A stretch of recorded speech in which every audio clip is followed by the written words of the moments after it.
Shabbat Shalom, paracha de la semaine, une très longue paracha, parachat Naso, beaucoup de lois, beaucoup de sujets très intéressants.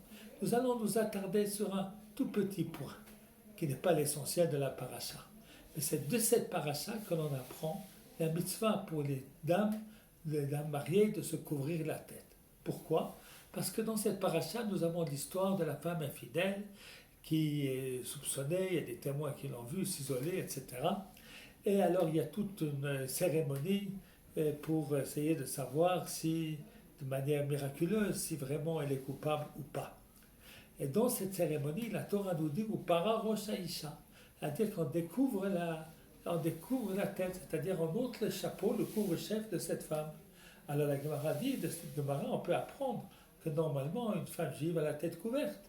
Et c'est pour cela que dompter le couvre-chef est une humiliation. C'est ainsi que beaucoup de femmes comme ça ressentent que leur chevelure c'est pour leur mari et pas pour des personnes étrangères. C'est dans l'intimité du couple, dans l'amour entre un homme et sa femme, et pas rejeté à la vue de tous. Maintenant, il y a un grand rave qui s'appelle Rav Yosef Machash.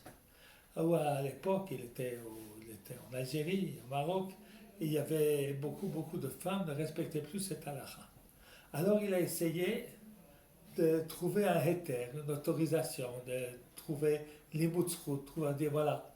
Il a dit voilà, vous savez, c'était une humiliation à l'époque, parce que c'est ainsi que les femmes juives se comportaient. Mais lorsque tout le monde a la tête découverte, eh bien, c'est plus une humiliation et ce ne serait plus un interdit.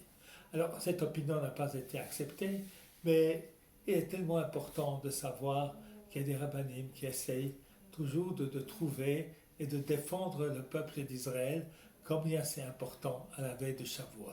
Shabbat Shalom.